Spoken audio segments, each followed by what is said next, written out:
Hello all, இந்த வீடியோவில் நம்ம French knot, long French knot, lazy daisy stitch எப்படி போடுறதுன்னு பார்க்கலாம். இதுக்கு வந்து நீடில் நம்பர் 5ல் இந்த மாதிரி த்ரெட்டு கோர்த்துருக்கேன். த்ரெட்டு வந்து டோட்டலாக 12 த்ரெட் இருக்குது. 6x6 12 thread. இது எப்படி கோர்க்கணும் அப்படின்னு சொல்லி நான் ஆல்ரெடி சொல்லியிருக்கேன். வைப்படு லோடிங் ஸ்டிச்லேயே வந்து நம்ம இந்த த்ரெட்டை எப்படி மடித்து எடுத்து கோர்க்கிறதுன்னு சொல்லியிருப்பேன்.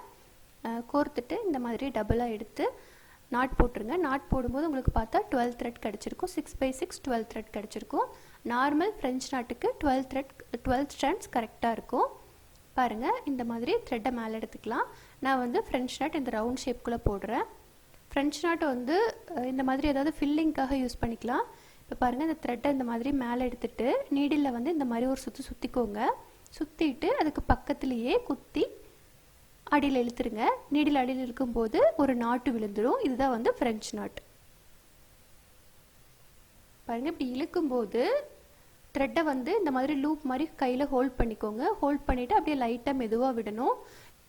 இந்த ஸ்டிச்சில் வந்து த்ரெட்டு வந்து சிக்கில் இருக்க சான்ஸ் இருக்குது. ஏன்னா டோட்டலாக 12 த்ரெட் இருக்குது இல்லையா, 6x6 12 த்ரெட் இருக்குது. அதனால் சீக்கிரமாக சிக்கு விழுந்துடும். ஸோ அதனால் வந்து நம்ம கையில் ஹோல்ட் பண்ணி விடும்போது உங்களுக்கு வந்து ஸ்மூத்தாக கிடைக்கும். பாருங்கள், இந்த மாதிரி த்ரெட்டை மேலே எடுத்துக்கலாம். த்ரெட்டை மேலே எடுக்கும்போது எல்லா த்ரெட்டும் மேலே வந்துருச்சான்னு பார்த்துக்கோங்க. திரும்பி இப்படி சுற்றிட்டு ஒரே சுற்றி தான் சுற்றுறேன். சுற்றிட்டு அதுக்கு பக்கத்துலேயே குத்திட்டு நீடில் அடியில் இழுத்துருங்க. இப்போ இழுக்கும்போது ரொம்ப கேர்ஃபுல்லாக இருக்கணும். இப்போ பாருங்கள், இழுக்கும்போது நான் கையில் வந்து இந்த த்ரெட்டை அப்படியே ஹோல்ட் பண்ணியிருக்கேன். இந்த மாதிரி ஹோல்ட் பண்ணிவிட்டு கரெக்டாக அந்த நாட்டுக்கிட்ட போகும்போது கை விட்டுருங்க. அப்போ வந்து உங்களுக்கு நாட்டு வந்து கரெக்டாக விழுந்துடும். அப்படி இல்லைன்னா ஒரு த்ரெட்டை மேலே தூக்கிட்டு தெரியும். பாருங்கள், த்ரெட்டை மேலே எடுத்துக்கிறேன். நீடிலில் இந்த மாதிரி சுற்றிக்கிறேன். சுற்றிட்டு பக்கத்தில் ரொம்ப தள்ளி குத்திடாதீங்க, பக்கத்துலேயே குத்திட்டு த்ரெட்டை அடியில் இழுத்துடலாம். இழுக்கும் போது பாருங்கள், இந்த மாதிரி லூப் மாதிரி ஹோல்ட் பண்ணிவிட்டு கரெக்டாக அந்த நாட்டு விழுற இடத்துல கை விட்டுருங்க. அப்போ உங்களுக்கு நீட்டாக வரும். நான் இந்த ரவுண்ட் ஷேப்பை சுற்றி போட்டுக்கிறேன் ஃபஸ்ட்டு ஃப்ரெஞ்ச் நாட்டு. ஃப்ரெஞ்ச் நாட் வந்து நல்லா கிராண்ட் லுக்கு கிடைக்கும். உங்களுக்கு போடுறதுக்கான டைம் எடுக்கும். இன்னும் ஒரு நாட்டாக போட்டு ஃபில் பண்ணும் இல்லையா, அதனால் நிறையா டைம் எடுக்கும். பட் உங்களுக்கு லுக் வந்து ரொம்ப எம்போஸ்டாக கிராண்ட் லுக் கிடைக்கும். இப்போ இது உங்களுக்கு எப்படி போடுறதுன்னு தெரிஞ்சிருக்குன்னு நினைக்கிறேன். ஜஸ்ட்டு வந்து நீடில் மேலே எடுத்துகிட்டு த்ரெட்டை வந்து ஒரு சுற்றிட்டு நாட்டு தான் நம்ம நார்மலாக நாட்டு போடுவோம் இல்லையா, அந்த மாதிரி ஒரு சுற்றிட்டு பக்கத்துலேயே குத்திட்டு நீடில் அடியில் இழுத்துடுறோம். இவ்வளோதான். இதுதான் ஃப்ரெஞ்ச் நாட்டு. இதில் சிக்கு மட்டும் விழுகாமல் பார்த்துக்கோங்க த்ரெட்டில். இதே மாதிரி ஃபுல்லாக சுற்றியும் போட்டுக்கலாம். ஃபஸ்ட்டு வந்து நான் அவுட்லைனில் மட்டும் போட்டுக்கிறேன். பாருங்கள், அவுட்லைனை கம்ப்ளீட் பண்ணியாச்சு நம்ம ஃப்ரெஞ்ச் நாட் போட்டு. இப்போ இதுக்குள்ளேயும் ஃப்ரெஞ்ச் நாட் போட்டு ஃபில் பண்ணிக்கலாம். இப்போ த்ரெட்டை அதே மாதிரி த்ரெட்டை மேலே எடுத்துக்கலாம். த்ரெட்டை மேலே எடுத்துட்டு பாருங்கள், இந்த மாதிரி ஒரு சுற்றிட்டு பக்கத்துலேயே குத்தி அடியில் இழுத்துருங்க. நாட்டு வந்து நல்லா ஃபினிஷிங்காக வரணும். தூக்கிட்டு இருக்கக்கூடாது அங்கங்கே. அப்போ தான் வந்து உங்களுக்கு ஃபினிஷிங் நீட்டாக இருக்கும். திரும்ப எடுத்துட்டு இந்த மாதிரி சுற்றிட்டு திரும்ப குத்தி அடியில் இழுத்துக்கலாம்.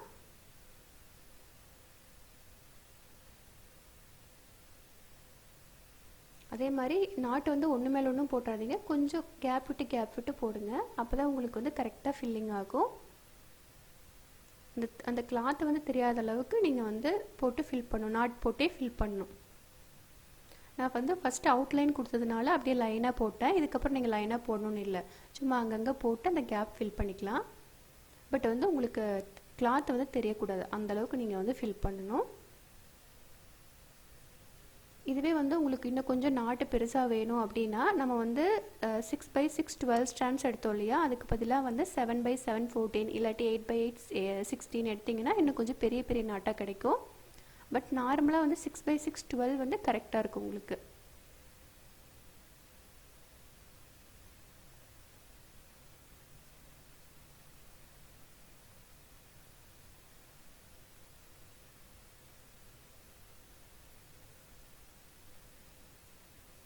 இதே மாதிரி ஃபுல்லாக போட்டு கம்ப்ளீட் பண்ணிக்கலாம். இப்போ பாருங்கள், கம்ப்ளீட் ஆயிடுச்சு. கேப் இல்லாமல் இந்த மாதிரி போட்டு ஃபில் பண்ணிக்கணும்.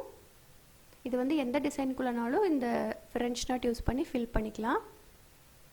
ஓகே, இப்போ வந்து நாட் எப்படி போடுறதுன்னு காட்டுறேன். நாட்டை வந்து நம்ம ஆல்ரெடி வைப்படு லோடிங்க்கு போட்டோம் இல்லையா, அதே மாதிரி தான். இந்த மாதிரி நீடில் மேலே எடுத்துக்கோங்க. அப்போ அடியில் வந்து இந்த மாதிரி லூப் மாதிரி ஹோல்ட் பண்ணிவிட்டு அந்த நீடில் இந்த மாதிரி ஒரு சுற்றிக்கோங்க. சுற்றிட்டு நீடில் அடியில் இழுக்கும்போது உங்களுக்கு நாட்டு விழுந்துடும். மேலே போட்டோம் இல்லையா ஃப்ரெஞ்ச் நாட், அதை அப்படியே அடியில் போடுறோம், அவ்வளோதான். போட்டுட்டு த்ரெட்டை கட் பண்ணிடுங்க. அப்போ உங்களுக்கு பிரிஞ்சு வராமல் இருக்கும். ஓகே, இதுதான் வந்து ஃப்ரெஞ்ச் நாட். நெக்ஸ்ட்டு வந்து லாங் ஃப்ரெஞ்ச் நாட் பார்க்கலாம். லாங் ஃப்ரெஞ்ச் நாட் வந்து இதே மாதிரி தான் வரும், பட் வந்து நாட் போடும்போது கொஞ்சம் லாங்காக போடுவோம். ஸோ அதோட நேம் வந்து லாங் ஃப்ரெஞ்ச் நாட். பாருங்கள், இது வந்து நம்ம ஒரு லீஃப் ஷேப்புக்காக போட்டுக்கலாம். இந்த மாதிரி த்ரெட்டை மேலே எடுத்துகிட்டு அதே மாதிரி தான் சுற்றுவோம் இல்லையா, இந்த மாதிரி நீடில் சுற்றிட்டு பக்கத்துலேயே குத்துவோம். ஃப்ரெஞ்ச் நாட்டுக்கு, லாங் ஃப்ரெஞ்ச் நாட்டுக்கு இந்த மாதிரி லாங்காக குத்துறோம். நம்ம லீஃப் ஷேப்பெல்லாம் போடுறதுக்கு இது நல்லாயிருக்கும். அதே மாதிரி தான் நீங்கள் அந்த லூப் வந்து ஹோல்ட் பண்ணிகிட்டே இருக்கணும் கடைசி வரைக்கும். பாருங்கள், இந்த மாதிரி ஹோல்ட் பண்ணிவிட்டு கரெக்டாக அந்த நாட்டு விழுகிற இடத்துல நீங்கள் வந்து கை எடுத்துருங்க. அப்போ தான் வந்து கரெக்டாக விழுகும். ஓகே, இதுதான் வந்து லாங் ஃப்ரெஞ்ச் நாட். இப்போ அடுத்தது சென்டர்லேருந்து எடுத்து 2 சைடுமே ஸ்டிச் பண்ணிக்கலாம். இப்போ பாருங்கள், நம்ம வந்து ஃபிஷ் போன் ஸ்டிச்லாம் பண்ணுவோம் இல்லையா, டபுள் சைடுமே அதே மாதிரி லாங் ஃப்ரெஞ்ச் நாட் வச்சு ஸ்டிச் பண்ணுறோம். அதே மாதிரி தான் சுற்றிட்டு இப்படி கொஞ்சம் லாங்காக குத்தி எடுக்கும்போது கரெக்டாக அந்த மாதிரி லூப் மாதிரி ஹோல்ட் பண்ணிவிட்டு எடுக்கிறோம். இப்போ அதே மாதிரி திரும்பவும் சென்டர்லேருந்து எடுத்துகிட்டு இன்னொரு சைடு அதே மாதிரி தான் சுற்றிட்டு இப்படி லாங்காக குத்தி அந்த இடத்துல ஒரு கை வச்சு ப்ரெஸ் பண்ணிக்கோங்க. அப்போ கரெக்டாக அந்த நாட்டு வந்து அந்த இடத்துலையே விழுந்துடும்.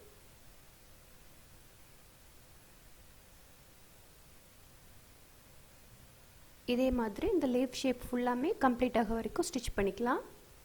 இப்போ அடுத்தது சென்டரில் த்ரெட் எடுக்கும்போது இந்த மாதிரி கொஞ்சம் தள்ளி த்ரெட் எடுங்க. ரொம்ப நெருக்கி எடுத்திங்கன்னா ஷேப் கரெக்டாக வரும். இந்த மாதிரி தள்ளி த்ரெட் எடுத்துகிட்டு திரும்ப அந்த லீஃப் ஷேப்புக்கு போடும்போது உங்களுக்கு கரெக்டாக ஃபில் ஆகும். பாருங்கள், இப்போ தான் உங்களுக்கு கரெக்டாக இருக்கும். நீங்கள் ரொம்ப நெருக்கமாக எடுத்திங்கன்னா அந்த ஷேப் வந்து கரெக்டாக வராது.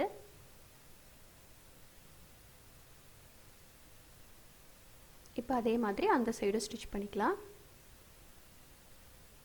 சேம் அதே பாயிண்ட்லேருந்து த்ரெட் எடுத்துகிட்டு அதே மாதிரி தான் இந்த மாதிரி த்ரெட்டு மேலே வந்தோடனே நீடில் த்ரெட்டை இந்த மாதிரி ஒரு சுற்றிக்கோங்க. சுற்றிட்டு கொஞ்சம் லாங்காக அந்த ஷேப்புக்கு ஏற்ற மாதிரி வச்சுட்டு திரும்ப த்ரெட் அடியில் எடுத்துடலாம்.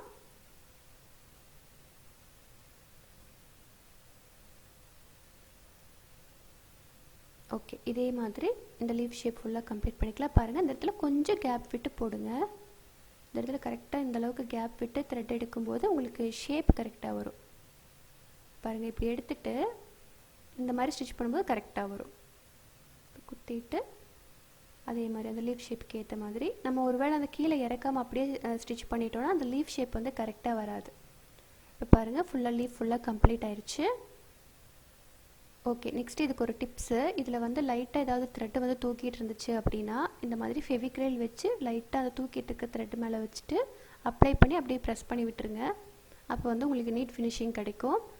நீங்கள் ரொம்ப நிறையா த்ரெட்டு வந்து தூக்கிட்டு இருக்கிற மாதிரி இருந்துட்டு இந்த மாதிரி பண்ண வேண்டாம். லைட்டாக ஏதாவது ஒரு சில த்ரெட்டு வந்து தூக்கிட்டு இருந்துச்சு அப்படின்னா இந்த மாதிரி டிப்ஸ் ஃபாலோ பண்ணிக்கோங்க.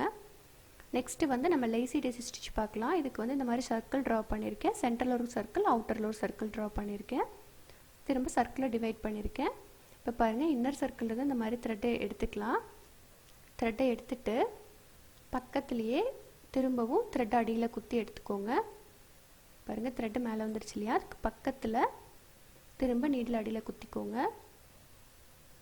அதே பாயிண்டில் குத்தி இருக்க வேண்டாம், கொஞ்சம் பக்கத்தில் இந்த மாதிரி அடியில் குத்திட்டு திரும்பவும் இது அப்படியே லூப் மாதிரி கிடைக்கும் இல்லையா, லூப் மாதிரி ஹோல்ட் பண்ணிக்கோங்க. ஹோல்ட் பண்ணிவிட்டு திரும்ப நம்ம அவுட்டர் சர்க்கிள் வரைக்கும் ஒரு லைன் ட்ரா பண்ணியிருக்கோம் இல்லையா, அது வரைக்கும் அந்த பாயிண்டில் த்ரெட் நீடில் திரும்ப மேலே எடுங்க. மேலே எடுத்துட்டு நல்லா இழுத்துருங்க. இழுக்கும்போது நீங்கள் அந்த லூப் ஹோல்ட் பண்ணியிருந்தீங்க இல்லையா, அதை வந்து விட்டுருங்க. அதை விட்டுட்டிங்க அப்படின்னா இந்த மாதிரி வந்து லாக் ஆகிடும். இப்போ ஒரு பெட்டல்ஸ் மாதிரி கிடச்சிருச்சு இல்லையா, இந்த பெட்டல்ஸ் வந்து இந்த த்ரெட்டில் லாக் ஆகிடும். ஸோ திரும்ப இந்த த்ரெட்டை வந்து அடியில் குத்திடுங்க. அடியில் குத்தும்போது உங்களுக்கு ஒரு பெட்டல் மாதிரி கிடச்சிரும். அதுக்காக தான் நான் வந்து இந்த சர்க்கிளை டிவைட் பண்ணியிருக்கேன். டிவைட் பண்ணிவிட்டு ஸ்டிச் பண்ணும்போது அந்த பெட்டலோட ஷேப் ஈவனாக வரும். திரும்பவும் செகண்ட் பெட்டல் போடலாம். பாருங்கள், இந்த மாதிரி நீடில் மேலே எடுத்திருக்கேன்.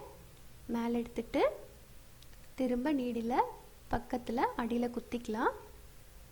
அடியில் குத்தும்போது உங்களுக்கு இந்த மாதிரி லூப் மாதிரி கிடைக்கும். இந்த லூப் அப்படியே ஹோல்ட் பண்ணிக்கோங்க. இப்போ திரும்ப வந்து அவுட்டர் சர்க்கிளில் நீடில் மேலே எடுங்க. மேலே எடுக்கும்போது இந்த மாதிரி ஒரு பெட்டல் ஃபார்மில் கிடச்சிரும். திரும்பி இந்த பெட்டலை லாக் பண்ணிக்கலாம். லாக் பண்ணுறதுக்கு திரும்ப வந்து நீடில் வச்சு சைடில் பாருங்கள், இந்த சைடில் குத்தும் போது உங்களுக்கு அந்த பெட்டல்ஸ் வந்து லாக் ஆகிடும். நல்லா இந்த மாதிரி த்ரெட் அடியில் இழுத்து விட்டுருங்க. மேலே பிசுறாக தெரியக்கூடாது. நெக்ஸ்ட் வந்து அடுத்தது பாருங்கள், இன்னர் சர்க்கிள் அந்த மாதிரி குத்திட்டு த்ரெட்டை ஃபுல்லாக மேலே எடுத்துக்கோங்க. அடியில் கொஞ்சம் த்ரெட்டு வந்து அப்படியே ஸ்டக்காகி நிற்கும் ஒரு சில டைம். திரும்ப வந்து அடியில் குத்திட்டு அவுட்டர் சர்க்கிளில் எடுக்கிறோம். அவுட்டர் சர்க்கிளில் எடுக்கும்போது உங்களுக்கு ஒரு பெட்டல்ஸ் கிடச்சிரும். திரும்ப அந்த பெட்டல்ஸை வந்து லாக் பண்ணிடுறோம். லாக் பண்ணுறதுக்கு பக்கத்துலேயே குத்தி அடியில் எடுத்துடுறோம். பாருங்கள், இதை லாக் பண்ணுறதுக்கு திரும்ப பக்கத்தில், அதாவது அவுட்டர் சர்க்கிளுக்கு வெளியில் இந்த மாதிரி குத்தும் போது உங்களுக்கு லாக் ஆகிடும். அப்போ உங்களுக்கு பெட்டல்ஸ் ஷேப் கிடச்சிரும். இப்போ இதே மாதிரி ஃபுல்லாக கம்ப்ளீட் பண்ணிக்கலாம். இப்போ பாருங்கள், ஃபுல்லாக கம்ப்ளீட் ஆயிடுச்சு. இப்போ இதில் வந்து சென்டரில் வந்து கொஞ்சம் கேப் இருக்கு இல்லையா, அந்த கேப்புக்கு வந்து நம்ம ஸ்டோன்ஸு வேறு என்ன ஒர்க்குனாலும் பண்ணிக்கலாம். நான் இப்போ வந்து ஃப்ரெஞ்ச் நாட்டே போட்டு கம்ப்ளீட் பண்ணிக்கிறேன். பாருங்கள், இந்த மாதிரி த்ரெட்டை மேலே எடுத்துகிட்டு ஃப்ரெஞ்ச் நாட் நம்ம ஆல்ரெடி பார்த்தோம் இல்லையா, அதே மாதிரி தான். பட் இந்த ஃப்ரெஞ்ச் நாட் கொஞ்சம் டிஃப்ரெண்ட்டாக போடுறேன். பாருங்கள், நம்ம ஒரு சுற்று சுற்றணும் இல்லையா, இதில் வந்து 2 சுற்று சுற்றிக்கிறேன். 2 சுற்று சுற்றும் போது உங்களுக்கு இன்னும் கொஞ்சம் பெரிய ஃப்ரெஞ்ச் நாட் கிடைக்கும். ஒரு சுற்று இல்லாட்டி 2 சுற்று மட்டும் சுற்றுங்க. 3 4 சுற்ற வேண்டாம், அது நீட்டாக இருக்காது. பாருங்கள், இந்த மாதிரி த்ரெட்டை மேலே எடுத்துகிட்டு 1 2 சுற்றிட்டு திரும்ப பக்கத்தில் குத்திட்டு அடியில் இழுத்துருங்க. இப்போ கொஞ்சம் ஃப்ரெஞ்ச் நாட் பெருசாக இருக்கும். இதுதான் டிஃப்ரென்ஸ். ஏன்னா 2 டைம் சுற்றுறோம் இல்லையா, அதனால். இப்போ அந்த சென்டரில் இருக்கிற கேப் ஃபுல்லாமே நான் ஃப்ரெஞ்ச் நாட் போட்டு ஃபில் பண்ணிக்கிறேன். இது பார்க்குறதுக்கு ஒரு ஃப்ளவர் எஃபெக்ட் கிடைக்கும். இது எல்லாமே வந்து ஹேண்ட் எம்ப்ராய்டரியில் ஒரு French knot, long French knot, lazy daisy. ஏன்னா இது எதுக்குமே நம்ம ஆரி நீடில் யூஸ் பண்ணல, நார்மல் சிவிங் நீடில் வச்சு தான் ஸ்டிச் பண்ணுறோம். பட் இதெல்லாமே ஆரி ப்ளவுஸ் ஒர்க் பண்ணும்போது இந்த ஸ்டிச் எல்லாமே யூஸ் பண்ணுவோம். அதுக்காக தான் இதில் இன்க்ளூட் பண்ணியிருக்கேன். பாருங்கள், இது ஃபுல்லாமே போட்டு கம்ப்ளீட் பண்ணிக்கலாம்.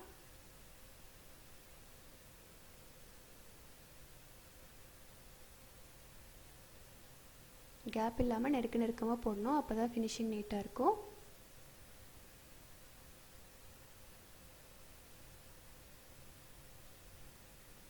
ஓகே, இப்போ ஃபுல்லாக கம்ப்ளீட் ஆயிடுச்சு. French knot, long French knot, lazy daisy 3மே கம்ப்ளீட் ஆயிடுச்சு. இதே மாதிரி ட்ரை பண்ணி பாருங்கள். இதில் ஏதாவது டவுட் இருந்தால் கேளுங்க. Thank you all.